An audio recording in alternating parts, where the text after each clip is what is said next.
The rest of the day went by fairly quickly. William and I didn't really have much chance to talk during art, but I thought I might see him during my free period. Unfortunately, not. He wasn't in the club room or anywhere else either. I wasn't sure what that meant for our meeting at the murder. Allie was going to be busy with work, so I wouldn't have to worry about telling her where I was until after the fact. After the bell rang, I waited for a few minutes, hoping William would pop into the club so we could go to the murder together. But he didn't show up. Well, that's not good. Especially since he'd never gotten around telling me how to get there through the club. Finally, he shows up! All this time, I'm like, "Sir, I thought you were this guy's best friend. Where have you been? Hiding again." Frickin' Mark Lowe is what I got. Ugh. But he was better than nothing. At the very least, he knew the club room better than I did. But I'd almost never spoken to him. Oof. Outside of literature and the study hall we had together, I rarely even saw him. Just a few times in the morning here or there. In fact, he completely ignored me as he came into the club and went straight to the bookcase for something. I watched him silently for a moment before finally venturing to speak to him. Mark? He paused and looked at me with what I assumed was a questioning expression. It was kind of difficult to tell with him. "Do you know how to get to the murder from here?" He raised an eyebrow. "I was supposed to be meeting William there. I know there's a way to get there through the door, but no one has ever showed me how." He's like, "You're meeting with my sweet boy?" "You're meeting with William Lee." "Is there another William in the club?" Ugh. "What?" "Why are you and William meeting at the murder?" "Reasons? Why are you so nosy?" Oh, got him. He shot me an annoyed look, almost as if he'd heard that. It's his best friend, okay? He's gone into vampire protective mode again. "People don't meet with William outside the club." "Oh? I have several times, though. And I sit by him in class. And even walk to class with him sometimes. So..." "Yes, I've noticed that." "Look, it's fine if you don't know how to get to the murder. I was just asking." Mark let out a long, suffering sigh, and put down his book as he strode across the club to rap on the library door 5 times in a specific pattern I made a note to remember. Ugh. He started to open it, but stopped, glancing back at me. Excuse me. "I hope you aren't causing trouble for William." What does that even mean? I'm not causing trouble. He hasn't said anything about that. Mark pushed the door open, but blocked the way so I couldn't slip past him into what looked like some kind of courtyard. "Do you really believe William would say anything if you were causing trouble for him?" He probably wouldn't. I haven't been trying to cause trouble for anyone. You say that as if you believe it's necessary to try to cause trouble. Your inability to objectively observe your surroundings could be troublesome enough. No offense, but it's really none of your business. If I'm causing issues for William, he needs to say so. And it doesn't sound like he specifically told you I am. You need to be careful interacting with him outside the club. It isn't as if the rest of us don't have a specific reason we don't do so. He didn't let me respond to that. He quickly stepped aside and motioned me through the door. That door across the courtyard will take you to the murder. Thanks, I think. Pleasure as always, Mark. He pulled the door shut, leaving me alone in the strangely warm, summery courtyard that didn't feel at all like it was in Pine Hollow. What the heck was that about? And where the heck did he just send me? Chewing my lip, I started across to the door he'd pointed out. Well, I'm glad we're very trusting. That lecture was a little weird coming from Mark, though I had gotten the feeling that the two of them were kind of friends? That just made it weirder that they didn't interact outside the club, though. Should probably think about that. Questions for another time. To my surprise and relief, the door Mark indicated did indeed lead to the murder. I stepped inside, looking around curiously. There was no sign of William anywhere, though. If he didn't come to the club and he's not here, then where is he? We didn't discuss a specific time, just after school, but that did kind of imply right after. I pulled out my phone and sent a quick text to let him know I was there before I went up to order a coffee. Kaya was the one working the register, and it was a bit weird interacting with her again, given our last discussion. I gave her my order, and as she rang it up, she smiled slightly. Just coffee. She gave me a knowing look, one that made me weirdly uncomfortable. Like she knew I'd come to maybe talk to them. Though there's no way she could possibly know that, though. Oh, they're pretty good at knowing everything. Then again, William read minds. Maybe she could too. Just coffee. I said it firmly, definitely not wanting to get into any agreements with anyone unless I had someone with me. Kaya looked sort of amused as she took my money. It'll be a few minutes. All right. I moved to the side, though no one else was in line, and stared out the window as Kaya went about making my drink. William wasn't anywhere to be seen outside either, and he hadn't replied to my text. When Kaya slid my coffee over the counter to me, I took it without making eye contact. I wonder if he got caught up in helping guess again. I feel like he would have texted you, though, if that was the case. If so, he might not be in a place where he can text back. The last time they'd been wandering around town, so I decided to step outside and have a look up and down the street just in case. I really didn't think he'd just stand me up. That wasn't like him, but he definitely wasn't anywhere nearby.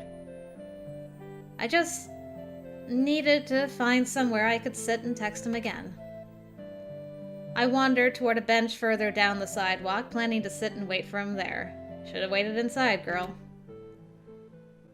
Ugh. What am I doing? I was putting myself through so much unnecessary turmoil over all this, freaking out over nothing, being indecisive. I flopped on the bench and looked up at the sky. Was this really even that big a deal? I mean, look what everyone else was dealing with. Ghost murders, drifters, trying to keep the whole dang town safe. And I was panicking over something like sleepwalking and just talking to people. You really need to get a grip, Nora. And stop being such a drama queen. I needed to just get up, go to the murder, and ask to talk to them. I didn't need someone to hold my hand. I needed answers, and if they had them, then what else mattered? Right. Whoa. Okay, that's not right. I stood abruptly, and that was when I realized something was wrong. Everything was quiet, abnormally still. The street was totally empty.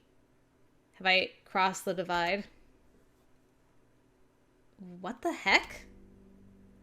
And then every hair on the back of my neck stood up. A slow chill spread through me, and I broke into a cold sweat as I realized there was something behind me. Something. Someone. I didn't want to turn. Out of the corner of my eye, I could just see something. Black, blurry, wiggling just outside of my vision.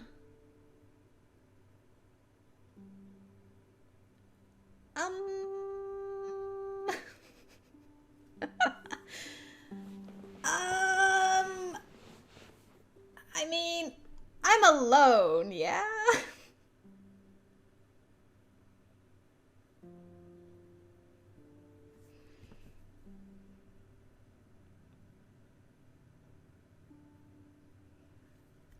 I'm trying to figure out which way these options could go. If I spin around, am I just going to, die instantly when I see what it is? But it could be a friend that's possessed by a ghost that maybe I need to help. It could be William that's been taken over by the Ancient One, potentially. If I ignore it, I might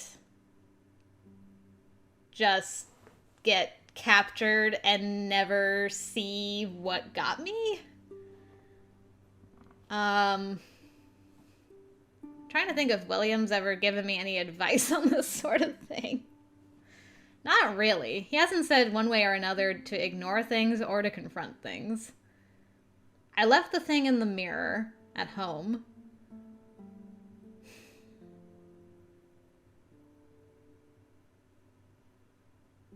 This isn't just a drifter. This is...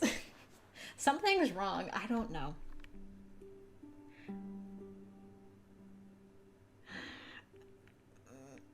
This is why I would die in a horror film. I spun around, catching sight of the exact figure I expected to see. That stupid shadow guy. Alfred, it was you again? Get away from me! Pretty. Ugh. Red. It reached a hand out for me, and I instinctively swung my book bag at its face. Well, this is probably going to end very badly. I wasn't an exorcist like Guess, though. My bag went right through him. Darn it, I need a wrench. Don't you touch me! I staggered backwards, wondering why everything was so weird and stifling. Where was everyone else? Or where am I? The shadow thing hissed angrily and wafted toward me, snatching my arm. Well, this is it for me. Let go! Not fair! Why could he touch me, but I couldn't touch him? I let out a shout of panic, desperately trying to pry his smoky, oozy fingers off me. But he suddenly stopped, and his head twisted around in a distressingly horror movie-like way. I thought it might be Guess again, maybe with her trusty wrench this time, ready to give him a solid whack in the head. But what I saw was something significantly more concerning. What the heck are you?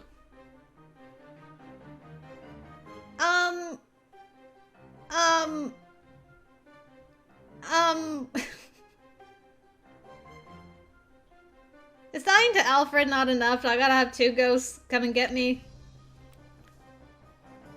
Oh, shoot. What the heck is that? For one terrifying moment, I thought it was the thing that attacked me in the woods. It was all dark with a pale face, but this one was definitely different.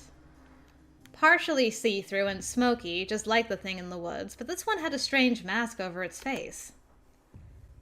Jeez, why do they have to look creepy? I struggled to pull my arm away from Shadow Guy, but to my surprise he let go as he turned to face the intruder. I staggered backwards, wondering how I was supposed to get out of this weird non-place I was in. I glanced back worriedly, and they appeared to be having a weird face-off of some kind. Suddenly, the masked ghost charged Shadow Guy. He didn't have time to dodge. Mr. Mask shoved his hand straight through Shadow Guy's chest. Are you the guy that's destroying these people? And Shadow Guy just... well, exploded. Like, legitimately just... boom. Damn! Well, rip Alfred, I guess. Thank you? Holy jeez. He was gone. There were a few bits of ooze smoking on the ground, but that was it. One hit. So does Alfred count as like a ghostly thing that has a core? Interesting. I stood, stupefied and gaping at the mess. The masked figure slowly turned my way, its tattered body flapping noiselessly in a non-existent breeze. No! I chucked my coffee straight at the spirit's head and bolted away from it. If Mr. Mask had exploded Shadow Guy, I did not want to see what it could do to me if it wanted. I like the names for these people. So it's just that one area? Oh man, if I just ignored it and went away, I could have got out of that weird spot. Darn it. Before I was 10 feet from the bench, color bled back into the world. Sound returned. There were people around and everything was back to normal. I was so freaked out that I'd gone another 20 feet before I realized it happened, and even then I didn't stop. Not until I slammed into someone just stepping around the corner of a building. What the heck is wrong with you? Guess? She held me at arm's length, eyeing me angrily. I thought I told you to stop wandering around. Oh my god! Thank goodness! So glad to see you! What's wrong? Back there, I pointed the way I'd come, still out of breath. Ghost thing attacked. What are you talking about? You were attacked again? I shook my head, struggling to catch my breath so I could just speak normally again. Went to sit on bench back there. Everything went weird. Quiet. Faded. You found an open ghost road? Here in town? Well, that's a headache waiting to happen. You are the worst at getting into trouble. Show me where, come on. I caught her sleeve, swallowing hard. I realized for the first time that William was just behind her. He was also watching me with a worried look. Hey, what happened, dude? Not just that. That shadow guy from the other day, the one you chased off, he found me again. Oh, hell. Where is he? I'll go knock some sense into him. He's... He was the one attacked. Wait, what? Where? At that bench. I pointed to the bench about a block away. You saw it happen? Seriously? I nodded. Right in the middle of town, and we totally missed it.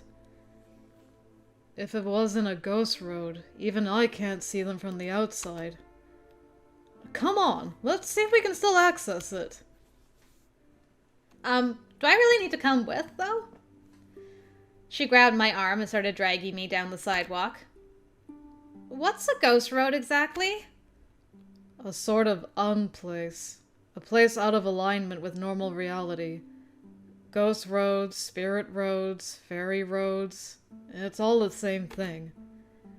Liminal spaces can sometimes open right into them at this time of year. William had mentioned liminal spaces before, too. A bench is a liminal space? Sure it is. It's just a temporary stopping place between where you're going and where you've been.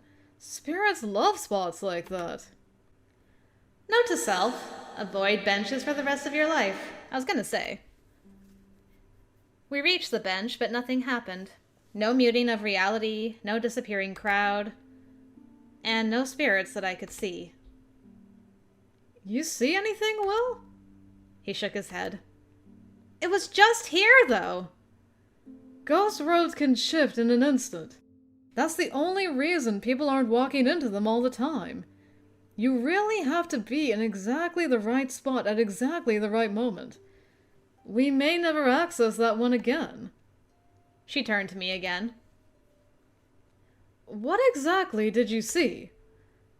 Well, Shadow Guy just rocked up and started harassing me. Then this other figure showed up. All in black rags, sort of transparent. pale face. That thing that attacked you in the woods? No! No. I don't think it was the same thing. This one had a weird mask. It just rushed at the shadow thing and reached right into him. And, shadow guy sort of exploded. That was it. Well, I kind of threw my coffee at the mask thing and ran away after that, so I didn't see what else happened. But yeah, that's the gist of it. Well, running away was probably smart, but damn. Do you even know how much power you'd need to destroy a spirit matrix in one hit like that? I don't, really. Guess frowned, staring in the distance as she mulled that over. She definitely looked troubled. We thought the culprit might be another spirit, but still, I'm not sure what this means. She let out a short breath and shot me a determined look. You, fairy girl. I have a name. Get your butt home. Now. Go through the cafe, to the court, and back to school. Then call someone for a ride. I don't care who. Get that air-headed crow to show you how. Crow?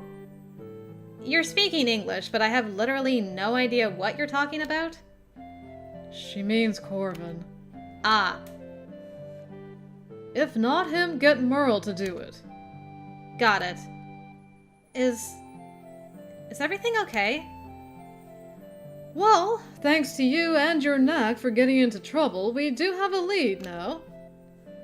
But I don't want you wandering around. Got it? Yeah.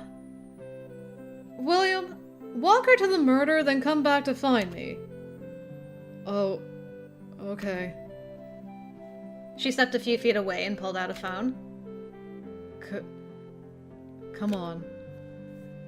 He started leading me back to the murder. I glanced back at Guess, but she was already ranting angrily into her phone. Probably at Velos. I'm so sorry. This is my fault. I was supposed to meet you, but Guess pulled me out of class early, and my phone battery ran down so I couldn't get a message to you. Ah, I understand now. Hey, it's not like anything happened. I should have found a way to tell you. You could have been hurt. I don't want... Whoa! Calm down. Nothing happened. I'm fine. I was more worried about you than anything. Come on, don't look like that. It's fine. Really. Is everything going to be okay? I mean, with things? Yes. I'm sure they'll send in someone to make sure the ghost road is permanently shut. Probably a good plan. You should be careful. You, as Faye, you're probably sensitive to spots like that, so you should avoid any liminal spaces, especially those outside. So, no bridges, cemeteries, or rest benches. I think it would be best. Got it. We stopped just outside the murder. Be careful. I caught his sleeve. You too. He shot me a faint smile before we parted ways. I went inside the cafe to find someone who could help get me back to the school. Merle ended up helping me out, at no cost, thankfully. Apparently they didn't charge for giving directions. Thanks, Merle. And the afternoon's events had pretty much completely disrupted any plans I might have had to talk to anyone about my issues. And I weaseled out of telling Allie the full story about what happened. If one good thing came out of it, it was that Guess and the others got a lead. But I didn't hear anything else about the masked ghost or shadow guy. And William didn't text me before bed, so I had no idea what was going on. Chapter 6. Vandals. Well, your face was not what I was expecting to see when we started this chapter. Hi. Are we driving together? And how and why? I rested my head against the car window, watching the passing trees blur behind ribbons of water streaming across the window. The heavy drum of rain and wipers against the glass were the only sounds in the car. Beside me, Spencer shifted, but didn't say a word. His eyes were glued to the street. I hate riding with him. It couldn't be helped, though. Allie had texted me quite early to say she couldn't drive me to school. I looked down at the phone in my lap, still worried. Hey, I'm really sorry, but I can't drive you today. Something came up super last minute. Can you ride with Spencer? Ugh. I'm sorry. I will absolutely make it up to you. No, it's fine. Is everything okay, though? Yeah, they're putting us on extra patrols since the Sentinels are gone. Early morning patrols? Yeah, sucks. I'm worried about you. Don't be. It's fine, nothing scary. Plus, we get extra pay, so I can take you for lunch or a movie sometime. Just be careful, okay? Yep, I promise. Play nice with Spencer. Tell him I said hi and that he should call me. Give him my number. Ew. Yeah. And that was that. I smiled as I read over the text, but it was quickly replaced by a frown. There was that thing that had happened earlier. Ugh. When we went out to the car in the morning, all the air had been let out of the tires. I assumed it was the stupid brownie. Again. It was lurking nearby, shouting angrily at thin air. Nora, please just put 2 and 2 together, my goodness. It was frustrating that my attempts to appease it weren't working. Girl. We didn't have time to have Dad bring the compressor from Grandpa's house, so Spencer and I took Mom's car, and she was planning on taking ours for the day. My head was still feeling muddled from everything that had happened the day before in town. I hadn't heard from William at all, and while I assumed he was fine, I hated not knowing. Plus, I was kind of bothered by something Guess had said. She'd assumed that the thing I saw yesterday was the same thing that attacked me in the woods. And, well, I had assured her it wasn't, but now I was kind of second-guessing myself on that. It had been pretty dark in the woods that night, and I didn't get a totally clear look at what had come after me. What if they really were the same thing? And what if I hadn't run into it just by coincidence in town? I didn't like to think about that at all. I was telling myself it was just paranoia. I really didn't think the thing in the woods had been wearing a mask, and it had seemed bulkier. I really hoped that was the case. Because otherwise it begged the question why it was stalking me around when its usual targets were haunts and spirits. At some point, one really had to question my talent for getting into trouble. I wonder if there's a species of fae that attracts drama. If so, that was definitely me. I looked down at my phone again, moving to another screen. William, just wanted to check in to make sure everything was okay. Call me or text when you get a chance. I mean, if you get a chance. Still nothing. I really hoped that nothing had happened to him. I let out a soft sigh and stared at the road, grateful we had a fairly short drive to school. Wait, what's that? It looked like someone in a black coat was standing in the road up ahead. Is that a person in the road? He didn't slow down at all. Spencer, did you hear me? There's someone up there. I don't see anything in the road. Spencer, stop! Spencer! Fine! He hit the brakes, sending the car skidding to a halt. The back end swung around, leaving us sideways in the road by the time we finally stopped. We both sat there for a minute, catching our breath, staring at the windshield. I looked around wildly, but the figure in black was gone. I looked at Spencer, who was eyeing me worriedly. So, did I tell you Allie wanted you to call her? He rolled his eyes, started the car, and slowly got us moving again. He actually handled that pretty chilly. Chilly? Pretty chill is what I was trying to say.